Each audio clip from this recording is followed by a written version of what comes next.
Hi everyone, it's Ray. Sorry about the mess. I just got off work. I worked the night shift. I am tired. My hair was up in a ponytail and it's down, so I don't know. But I wanted to get this video up, and I'll be making another one this week.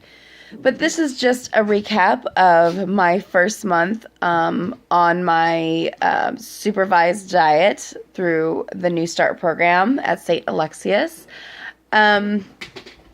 I'm not going to do my stats. I'll wait to do that in my other video for when they weigh me and everything. This is just an update on that, of how that has been going. And on my psych evaluation that I had done, I think it was like last week. So first, my dogs are playing in the background. First with the diet, it's been going really well. If you haven't seen my other video, the first month diet, they just basically told me I can't drink. I can only have 2 drinks a day over 200 calories. Mainly, they were doing it because I drink a lot of soda. So I get that, and then I have to walk to get my mail. I have a really long driveway to walk to get my mail every day. The walking, I haven't done. It's just, I forget. I really need to start walking more, but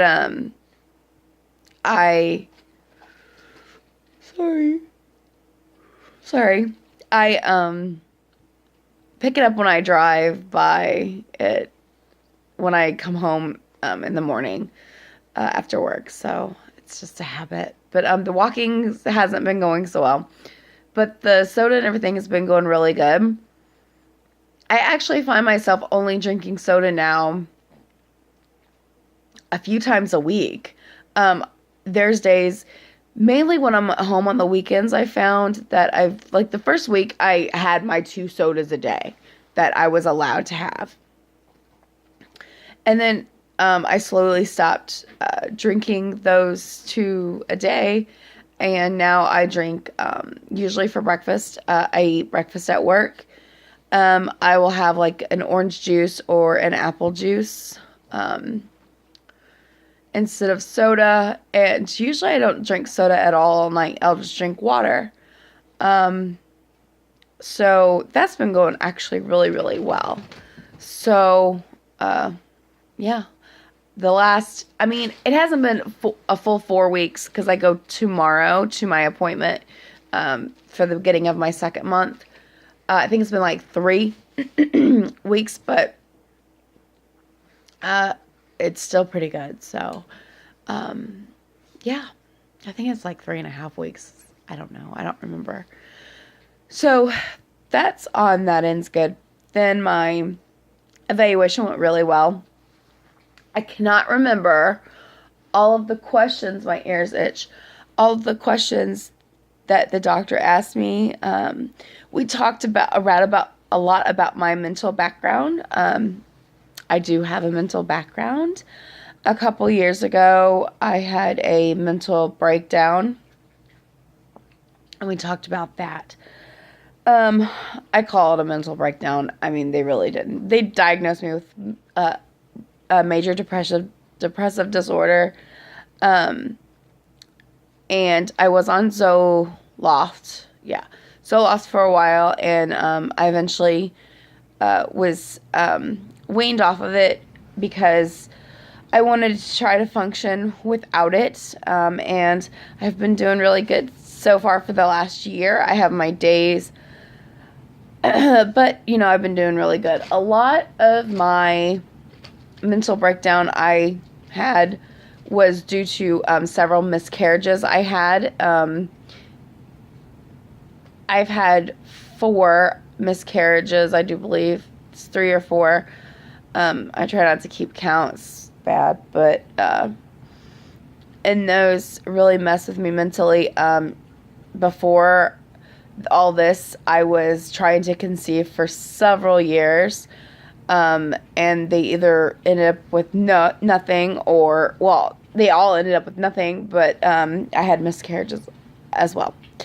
So, and the miscarriages was really early on. I never even made it to the doctor for an ultrasound. So, yeah, it was really early on. But I think a lot of, some of my doctors said they could have been chemical pregnancies too, because I was trying to get pregnant, so I was testing a lot. So, yeah. Anyway, we're not going to talk about that. It's not that kind of channel. Anyway, so we talked about that, and then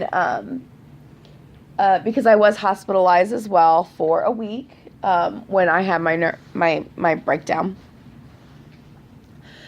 and I thought that was gonna really, I didn't know how that was gonna affect the decision of that, but he said that I'm in a really good place now, and he thinks that this is a really good thing, and it's going to help me a lot with my depression and stuff as well. So he says that does not affect it at all. So I was really happy to hear about that. But he asked me questions, basically, that I can remember. He asked me, what are the risks to not getting the surgery? What are the risks of having the surgery? Basically, he asked me what surgery I was having, I can't say that word, what surgery I was having and why I chose that one, and basically how it was done. The questions were basically to make sure I knew what I was doing, I was in the right mindset, and I knew the risks and how everything was done, making sure I did my research and stuff as well. So that's basically, and then like I said, we talked quite a bit about my background and where I am now and everything with that. So that's really about it. I don't think I'm missing anything out, but I will be uploading another video. And I upload these on my phone.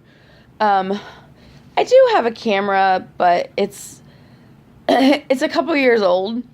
I feel like all the you gotta keep updated with the cameras, and I don't have a tripod, but I'm want to figure out something.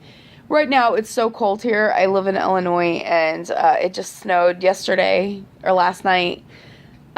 So I like to film. I would like to film outside, but when it gets nicer, I will be doing that, and it'll be natural lighting, and it'll look a lot better. But anyway, thanks, everybody, I'm so tired, for, watching my journey, and anybody that follows my journey, I definitely follow them. If you upload videos as well, I'm always looking for new people to follow. And I enjoy watching everyone's video. And I will see you again sometime this week to let you know what my month 2, what the stats are for my month 1 and month 2 of my supervised diet, and let you guys know how everything goes there. Oh, and I'm still working on my sleep study. I did call them today, and they said that they were going to call the doctor to see what's going on with the referral, and then they would definitely get back with me. It's been a couple weeks, because she sent the referral for the psychologist the same time she did the sleep study, or she was working on it, so I just assumed that was there too, and nobody called me, so they'll call me back, and that too. And I'm trying to keep a breakdown of my cost of everything, because I do have a couple bigger expenses, like the sleep study. I do have a big chunk copay, or deductible, copay, whatever you want to call it, with that, as I do my surgery, but the surgery is a given. So I will keep a list and break down what I have to pay. Everybody's insurance is totally different, but what I had to pay out of my own pocket, compared to what I seen at the office I go to, on what it is totally out of pocket. And yeah, so that's it, and I'll see you guys later. Bye.